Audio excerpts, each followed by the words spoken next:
You're listening to Remotely We Are One, a podcast to help inspire others to take their lives back from the office commute. I'm Rick, a passionate beer rep who loves the industry but hates the commute. And I'm Kaleem, a remote work advocate and consultant. We're going to speak with some of the top professionals who have managed to avoid the commute as they share stories from the most inspiring to the most comical, all while working remotely. Man, this sounds exciting. Let's clock in. So Nathan, before we get going though, bro, we got to ask some questions because we want to appease to a more international audience. Actually, if you look at our guest list, it might be half and half, actually. At first, I thought we were like, oh no, we were really US-centric, but if you go through the list, we're starting to get more global. So, I mean, I just got to ask this first question, dude. Like, is coffee for closers? It's coffee for closers. Yeah, is coffee for closers, dude. You know, like, is that a thing that's said in Goldman Sachs UK? Like, I've never heard that. So I'm guessing. So that's an Americanized fiction. I have no idea what you're talking about, Kaleem. That is totally Americanized fiction. Don't get cancelled over here. No, don't. You're right. Nice. You're on point. Absolutely right. Do they cancel people in the UK? Totally, all the time. That's good to know. I mean, I'm pretty sure you're not going to get another finance job anytime soon. I canceled my own career, yeah. Okay, so it's not coffees for closers. So yeah, that's the famous line, and I think it's Wolf of Wall Street, dude, man. So coffee or tea? Let's start with that. Coffee for me, but in England everyone drinks tea, so I'm sort of the odd one out. But I mean, in the city everyone has to drink coffee for the caffeine. I can dig it. How about fish or chips? Both at the same time. That's a false dichotomy. What are you talking about? I know. I was trying to throw you for a quick curveball. Well, speaking of chips or fries? Oh, yeah, hard question. Well, chips with fish, but if you're having a burger, it's got to be fries. So in a fight, who would win between Led Zeppelin or The Who? Ooh. Led Zeppelin would lose because they're wearing some tight ass pants. Look at how tight their pants are. They just fall over. If they're one punch, they'd be on the floor. Also, the guy from The Who does a thing where he throws his guitar around his neck, right? So that would be his kind of weapon of choice. That's a very good point. Guitar Slayer, the original. Okay. Yes. All right. So just for everyone, we did that whole thing because number one, I'm trying to be more cultured, more global. So all of those things that you heard, we just crushed all of the assumptions that you probably would have thought of. So you are welcome. Welcome back, everyone, to another episode of Remotely We Are One. I am your host, Rick Haney, joined by the ever-excitable Kaleem Clarkson. Hey, buddy. Hey, man, what's going on? I'm sorry. I still got some of that Snoop Dogg in me, and I'm trying not to date this podcast too much, but I can't help it. You just did. It was one of the best Super Bowl shows ever. And it was a Gen X Super Bowl, by the way, not a millennial Super Bowl show. All of them were Gen X's, not millennials. I'm tired of y'all trying to take all of our shit. We get left out in every talk. Gen X. We got you. Well, here we are. Sorry, I went on that little rant. He's setting the tone, folks. We're not here for a long time, but we are here for a good time. I'm excited for today's episode. I'm not sure where this is going to go, but I am aiming for the moon. We're going to learn a lot today, don't you think? Yes, we are. I'm really excited about today's guest. He's a celebrity. You know, he hangs out with all the top celebrities in England. I can't name them all, but he does hang out with them all. Well, if you were from there, you would know them too. True. What's a celebrity in England? Queen is the biggest one. So last week he was chilling with the Queen. Okay, the Queen of England, just him and her, just chilling, having drinks. We're gonna have him talk about that later on. You know. Yeah. But he is a former analyst at Goldman Sachs, so that's gonna be really interesting. Pretty impressive. To talk about. Yep. He was born in the Bay Area, though. You may not know that from his accent when he comes on in a second. But he was born in the Bay Area. and he grew up.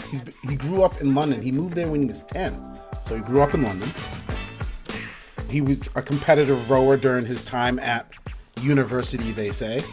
That means college for all of you US-centric people, all right? University equals college. He's also now a competitive runner.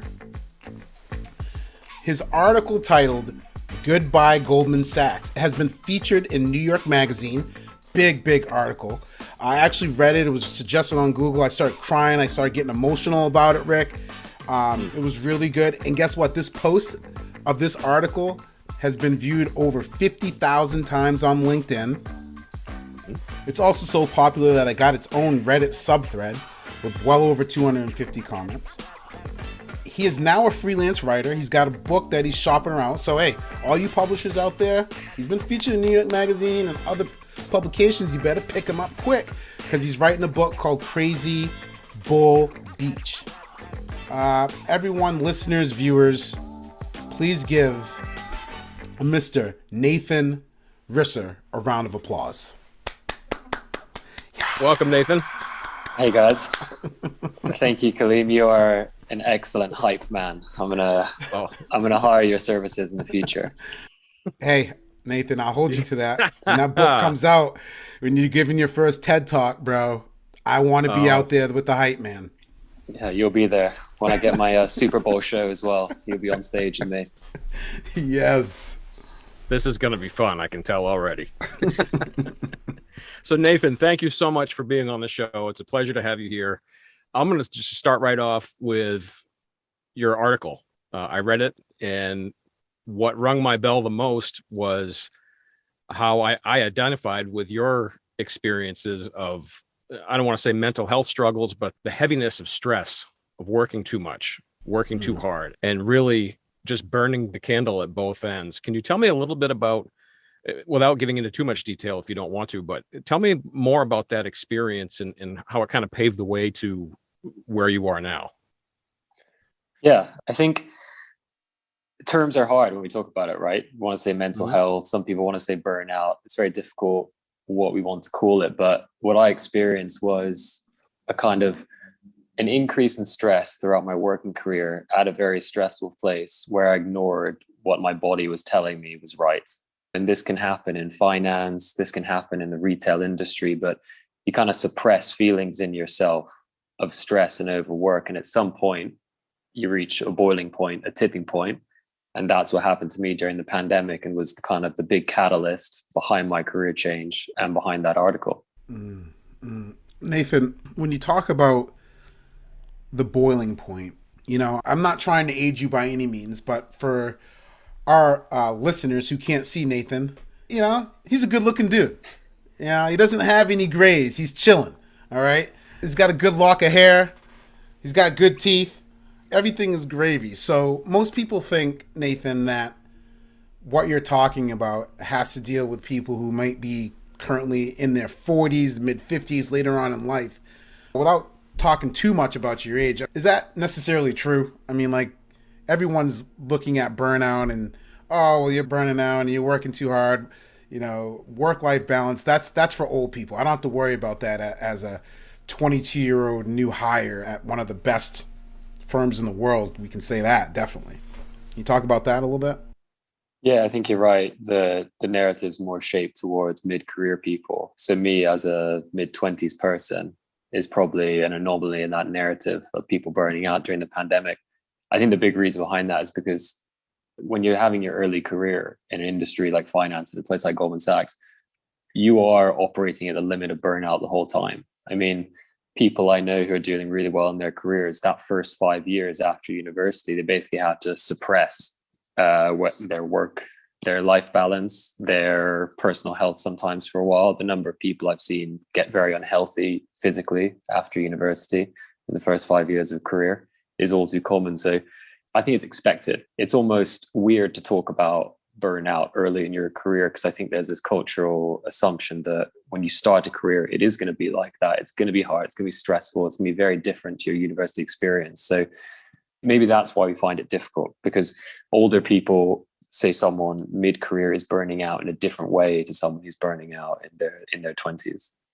Yeah, well, I can't tell you how much of this resonates with me. I think one of the biggest issues that I see is that there's so much fear swirling around in the air, and Yeah. people are afraid to just kind of jump off and start something new.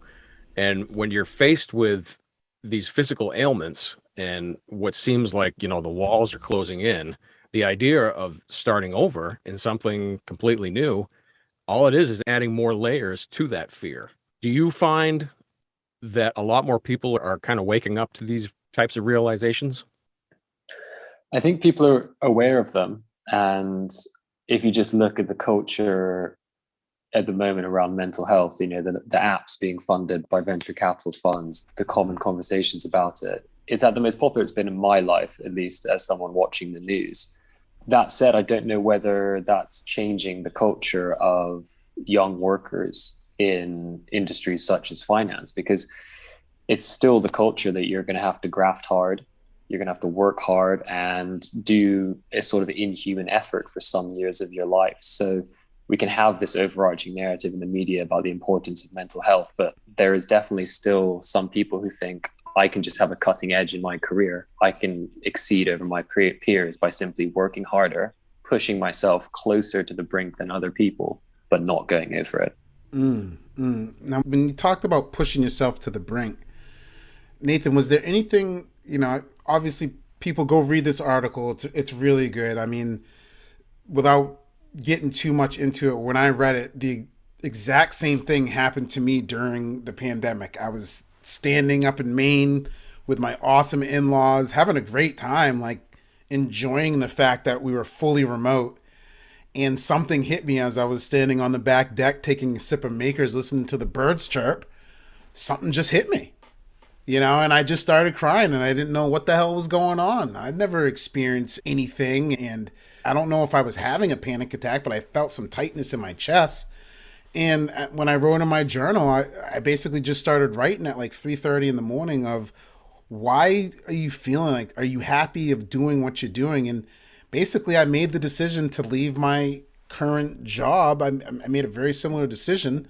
So do you think the pandemic added to this additional pressure? And was there anything specific for you that you were just like, holy shit, I need to take a step back? What was that moment like? Because everyone talks about the tipping point. So can you talk about that for a little bit? Sure, I think, and it's great to hear your story, and I think it's so interesting to hear. We all want to put terms on it, like panic attack or these words, and we feel like we have to fit it into this narrative of how to describe it. But we just want to hear the story, the human stories that really like you can connect with. But for me, it was a sort of a slow build up. I think the first thing I realized was when I went to working from home, I realized how swayed I was by the office environment and the collegiate environment of where I worked as a very important part of what made me feel valuable in my job. So when I was just in my flat, my partner was working here as well. England was locked down when all I had was my computer, me. I was on phone calls during the day, I was on Zooms during the day. But when you take away that office element, that collegiate element, even in the city of London, which is where the financial service firms are concentrated, is a remarkable place to commute to work every day. It's like what people in America will find going to Wall Street. It imparts the sense of importance on you. So when I was extracted from that, it's just you, your personality, and your work. And if you're having, like I had, worries about whether I was right for my job, whether I was actually interested in what I was doing, all of a sudden they're blown out of proportion because it's all you have in your flat at that point. I think in terms of a tipping point, in January 2021, a couple months before I quit, I really just had a tipping point where all the stress got too much. And I told my team I need to take a break and just take a breather from work for a while. I mean, again, searching for terms, it was a burnout. It was a classic breakdown burnout where you just go, I need a break from this. And there's never one catalyst or another. It's just when all of a sudden it feels too much. And when it feels too much, you make a real world decision. And that was the tipping point for me. It's when all these factors are going on, working at home, stress at work, worries about the pandemic. January was really bad for everyone. I found with friends, we just had Christmas, then we all came back to work and realized we're just back in this lockdown situation. So it's a tipping point, which is when all these factors just kind of merge together for one, and you just have to make a decision to do something different. Yeah, I'm also seeing that sometimes, as common as it is for management to be late to the punch, I feel like a lot of managers completely miss the ball or miss the point of the mental health issue, circling back to that for a moment, and forcing people back into an office seems to be really short-sighted. Are you seeing that people are putting up more of a fight now to get back to the office because they know, even though they miss that human-to-human connection, the people who are doing a lot of their work on Zoom or Slack or whatever seem to be doing just fine, and that human connection is still there, even though it's not face-to-face? Do you think that the managers are being short-sighted by forcing people back into the office?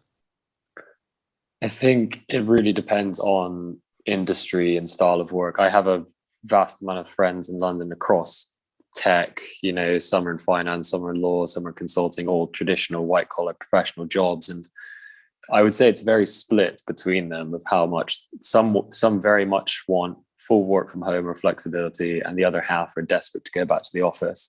The people who are desperate to go back to the office, I understand why they want it, because if you are going to have to pull 100-hour weeks, an office for them feels like a very easy place to do it, in that your gym is on site, your food is on site, you can have your dry cleaning picked up from your desk. It's sort of a very easy way for them to manage their very busy lives. So I've seen it very much differs between industries and also between ages as well. It's surprising that you'd think the younger people like my age, my mid-20s, would be more amenable to the working from home. But in my experience in London, the younger ones are actually very keen to get back very quickly, because your social life becomes office life at that point. And of course you can have it on Zoom, but what they told me is it feels different to meeting someone at the pub for a drink at 6 p.m. Absolutely. Yeah, it's totally different. And I kind of actually want to bring it back to that, because you've mentioned this a couple different times. And yes, we're a podcast talking about remote work and what are the challenges with doing remote work. But the reason why I really wanted to bring you on this podcast is you do have kind of a little bit different point of view, and you talk about it in your article about the connectedness, about going into the office. And I want to just read a quote here. In February of 2021, so right around the time you're having a difficult challenge, the CEO of Goldman Sachs, David Solomon, was quoted as saying, "This is not ideal for us, and it's not a new normal. In fact, it's an aberration that we're going to correct as quickly as possible to get people back into the office." That's what he's referencing, is to get people back in the office. Now, it's been going on 2 years for some of your colleagues. How do you feel just about that statement in general? Do you agree with it? Do you disagree? What are your thoughts on what David Solomon was talking about in February of 21? I think for Goldman, it makes sense. In my experience of Goldman, the way you learn is by sitting next to more senior people, watching them conduct their business. And you miss out on that when you're at home, when there isn't a way to replace that. Like, now I know we can talk about Slack, we can talk about how we get these communities going between teams when you're working virtually. But his comments, for someone, I'm supportive of work from home and some love and flexible working, but the way you learn as a junior in finance, which is something we need to solve, is just by sitting next to someone and watching them conduct their business. So as an example, the team I worked on, we were on the client-facing side. So we were speaking to clients on a daily basis about investments they had made through Goldman. We also had a team sitting next to us who were responsible for making those investments in the first place. Now, we were sitting in the middle of this information flow. Well, I was sitting in the middle of this information flow between an investment team and my bosses who are making decisions for clients. You start to see how everything connects. You realize your place in the action. And that's the kind of learning by osmosis that David Solomon is talking about there. He called it an apprenticeship culture, is what Goldman is. And I think until you can transmute that apprenticeship culture to working from home. You can find a way to learn better by just experiencing things around you from home. Him and leaders of the finance industry will want people in. Okay.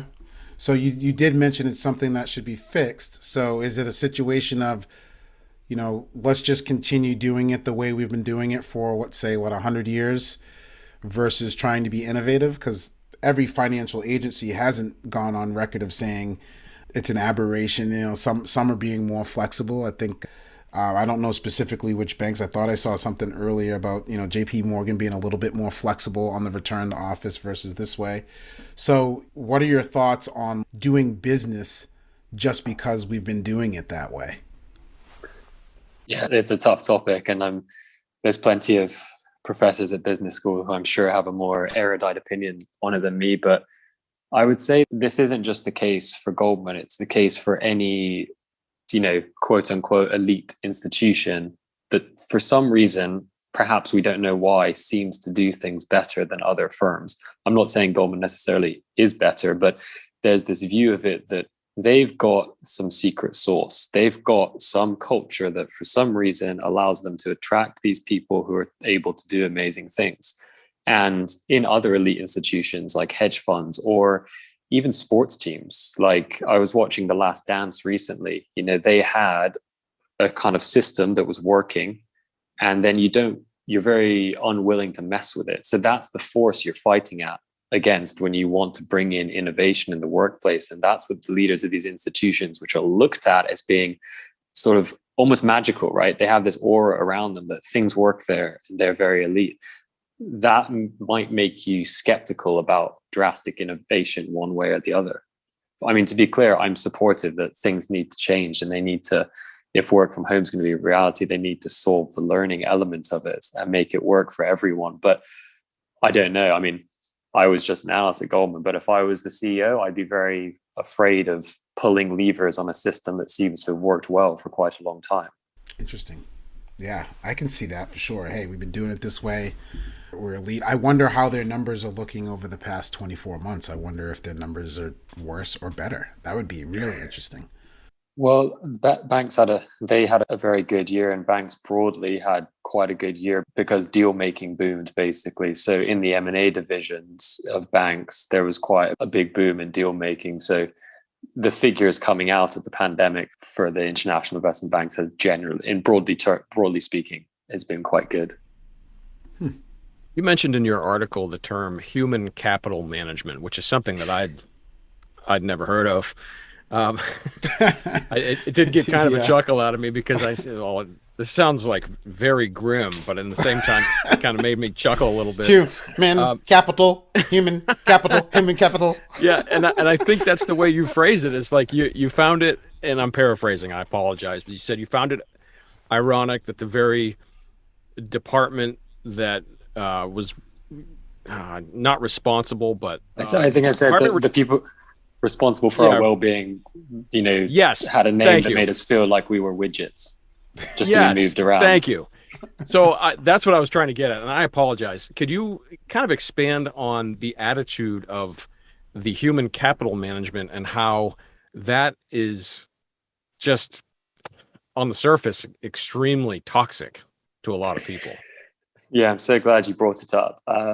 In the final edit of the article, one of the editors I was working with wanted to remove my reference to human capital management, and I put up a fight and said, no, when people hear this term, they just cringe inside and they think that's just so, it's so cringy that you call human resources that, and also that it's so symptomatic of a place like Goldman that you'd have to aggrandize something like human resources into human capital management.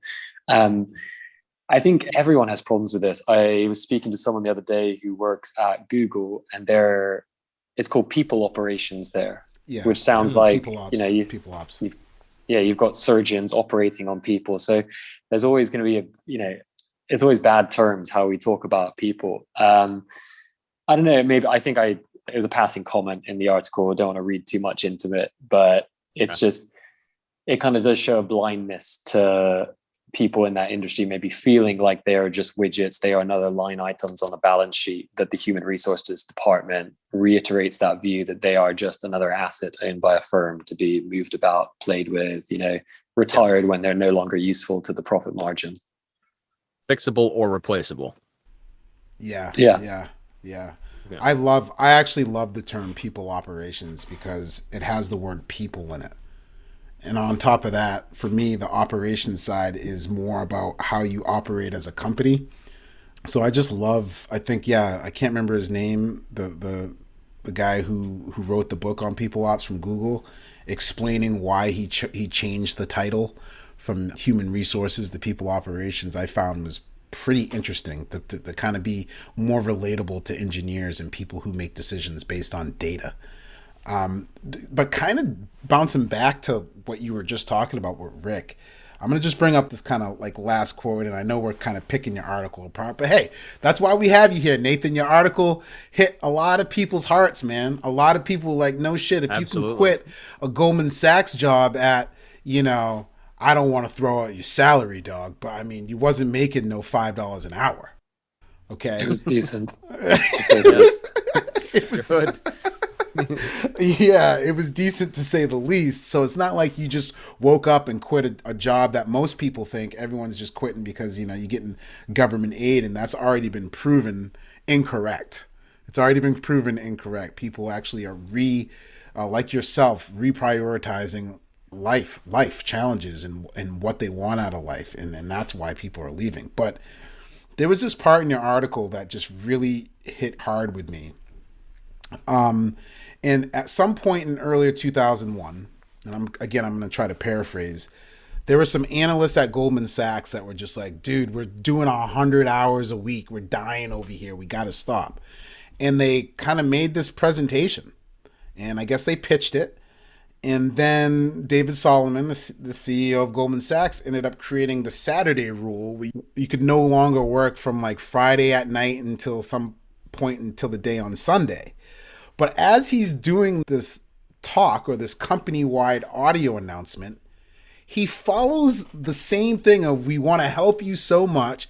We care about you. We want to help you. We shouldn't be working all these hours. But then he throws in there,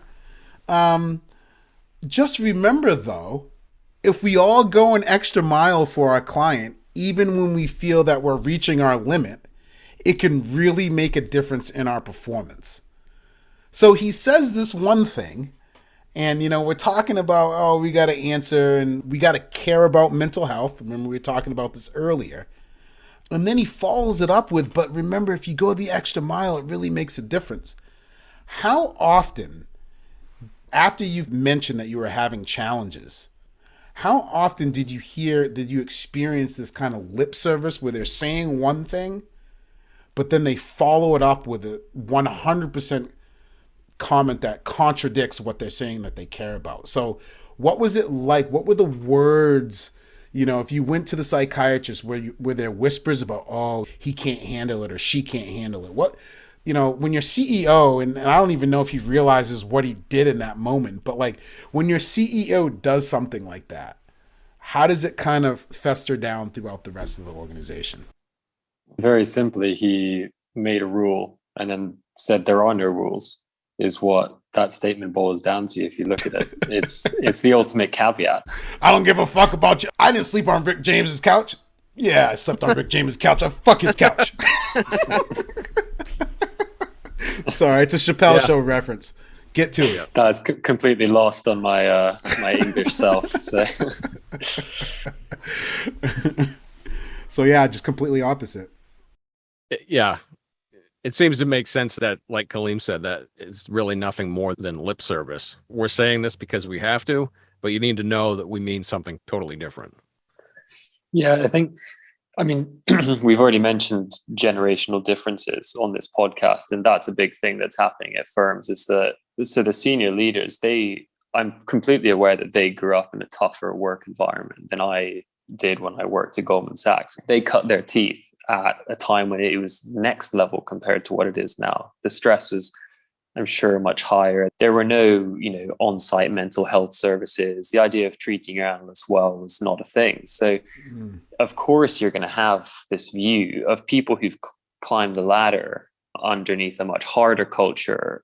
What's their underlying view going to be? I can't imagine it's a great amount of sympathy to people who they were in the same position of many, many years ago, demanding more than they got treated with. So I think there's this generational difference with people at the firm. And of course, a good manager is going to realize what the next generation wants, whether that's going to be Gen X or Gen Alpha or whoever is the next people who are going to populate the workforce. They've got to be receptive to that. But I think I can understand when they cut their teeth in a very different environment, being unwilling to make concessions that they themselves didn't receive when they rose to prominence. So let me ask you point blank, like, the numbers are out there. There's lots of people out there right now that are saying, I don't want to go back to the office. And I've even seen some of your colleagues at Goldman. I've seen a few articles recently that were like, why are they making me go back? We've been dominating for this long. I don't want to go back. You don't have the numbers to support it. I'm sure there's other people on the other side as well. What are your thoughts? If you're a person that wants this flexibility and you work at an agency like Goldman Sachs, do you think they will adapt based on what, the employers and what the generation wants and what people are looking for? What are your thoughts on that? I think it's going to rely on what the new generation of people coming in think. The Goldman's, as always says, its biggest thing, like many firms, is its people, that they exist and are profitable in the way they are because they're able to retain and attract the best people in the industry. And it's those people who then change the culture of the firm. So you need to look at the people who are doing internships now, who are going to be starting grad jobs in August, September this year.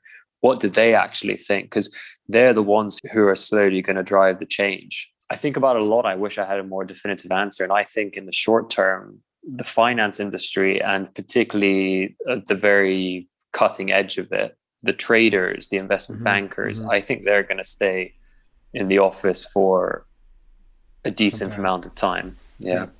Yep. It's easy to operate in an office. You can have the best home office in the world, but it's easy to operate in the office in the finance sense. I'm not speaking for all industries. When you are working so hard, that office is it's like a life support system of things around you. And it makes it easier to pull those longer hours. If you're sitting next to a colleague, if you can then go talk to them at 9 p.m. in the evening at the tea point. Now we can, as I'm sure you guys think, we can supplant that with some other form of digital communication. But whilst the office is there, I think people are going to be in finance pulled back to it because it makes a hard life that little bit easier. So, Nathan, moving on to our next section of the episode, can you share with us something comical or inspiring that has occurred while you've been working remotely? Sure. I think the first comical thing that happened was when we were told by Goldman Sachs to everyone to go home and work from home. Unlike some people, we couldn't take our screens with us. They were mounted on our desks, and not for theft purposes. They're not worried. Goldman Sachs was going to run away with them. They're not bolted down. They're just integrated. But at the time, there was obviously a run on screens. So if you wanted to buy a screen, it would cost £600 on Amazon or something. So for the first 3 months, whilst this was happening of working from home, I was actually using my television screen on a table, which is about 46 inches. So I was sitting at my kitchen table with a screen, 46 inches wide in front of me. And my girlfriend would just walk in and go, "You're not that important. You don't need that much screen space. This is ridiculous."